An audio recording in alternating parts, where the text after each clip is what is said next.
Hello mga kumarites, at dahil linggo nga po ngayon kaya nung gabi nga po ay nagpalit na kami ng sofa cover. Si Jowa nga po ang naglaba ngayon kaya naman nakapahinga nga po ako. At dahil wais na misis kaya naman tiniming ko na nga rin po sa paglalaba ng sofa cover. Ilakad nga po kami ng tanghali pero bago nga po kami umalis ay magsisimba nga muna kami.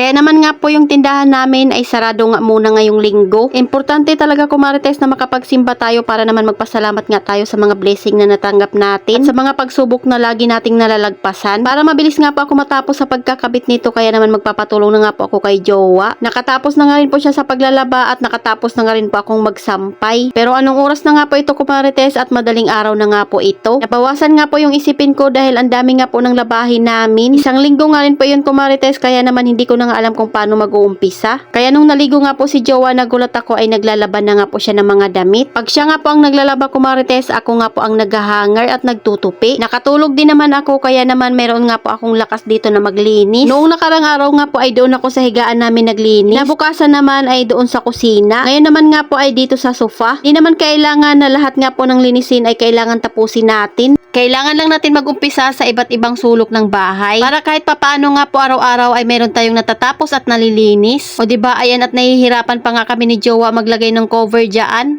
Pero syempre nahanap din naman namin yung tamang pagkabit niyan kumarites. Sarado na nga po yung tindahan namin at pinatulog ko na nga rin po yung dalawa dahil maaga pa nga po kaming gigising. Sabi nga ni Jowa, mas masarap nga daw po mamasyal na pag uwi ay walang labahin. Naka-stress din naman kasi talaga pag pumasok ka nga po sa CR namin at ang dami na nga po ng labahin. Kaya nilabhan niya na nga po habang ako ay nakatulog. Ganyan din ba yung mga jowa nyo kumarites at kayang tumulong sa inyong mga gawain? Lalo na nga po pag nakikita nilang nahihirapan na nga po tayo sa ating mga ginagawa. So ayan, at nakatatlong baklas nga po dyan kami bago nga po namin mahanap yung tamang ayos. Kala ko nga kanina ay okay na nga po yung ayos namin. Kaya ayaw ko talaga nang naglalagay nito ng ako lang mag-isa. Kaya sinakto ko talaga kumarites na nandito nga si Jowa para ako nga po ay matulungan. Nisan ko nga rin po sana yung aming hagdanan pero wala na nga rin pong oras dahil sobrang late na nga po nito. At kailangan pa nga rin po matulog para naman magising kami ng maaga. Naisiksik na nga rin po ni Jowa ng tama sa gilid kaya ang sabi ko nga ako na ang magtatapos. Saglit ko na lang naman itong gagawin ko marites. Kaya natapos ko naman din agad yung pagsisiksik ng mga tela dito. Ayan, at ang ganda na naman nga po tingnan ng ating sofa. So ayan lang muna ko marites. Salamat sa panonood. Follow for more. God bless us. At sana i-share nyo na nga rin po itong aking video.